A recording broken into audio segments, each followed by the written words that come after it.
আসসালামু আলাইকুম। আমরা আজকে এক পিস রামবুটানের চারা দিতেছি বাইরে। এটা হচ্ছে যে 12 মাসি লাল কালারের রামবুটান। আমাদের 4 ধরনের ফল আছে। 4 ধরনের ফলের মধ্যে একটা মিস্টেক হয়েছে। ফলগুলো লওয়ার সময় আমাদের যে ছোট চারাগুলো আছে, ছোট চারার মধ্যে ওই সবগুলো ফল একসাথে লওয়া হয়েছে, এই জন্য ওইখান থেকে দিনে উনি বলছিল ওইখান থেকে দেওয়ার জন্য। তবে এইখানে আমরা এই গাছটা 100% গ্যারান্টি আপনার কনফার্ম যে আমরা লাল কালার দিতে পারতেছি, কারণ এটা আমাদের জানা, এই জন্য আমরা ওই দিতে পারতেছি।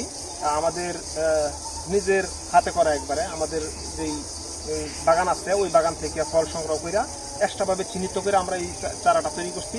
এটা হচ্ছে লাল কালারের এবং 12 মাসি হবে। 2 থেকে 3 বার ফল ধরে এই গাছটার মধ্যে। ইনশাল্লাহ এরকম ধরনের চারা যদি নিতে চান তাহলে অবশ্যই যোগাযোগ করবেন। আমাদের যে পাহাড়ি অঞ্চলের বাগান আছে আপনাদের দাওয়াত রইল, ইনশাল্লাহ আসবেন। ভাই এটা কি 12 মাসি?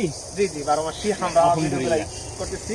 তবে এই চারাগুলাই অবশ্যই একটু যত্ন বেশি দিবেন এবং সেচের ব্যবস্থা রাখবেন, তাহলে গাছগুলোর গ্রোথ খুব ভালো হয়। যদি সেচের অভাব হয় তাহলে গাছগুলো কিন্তু গ্রোথ ভালো হয় না। ইনশাল্লাহ এখানে ভিডিও রাখলাম, পরবর্তীতে আবার ভিডিও নিয়ে হাজির হবো। আসসালামু আলাইকুম।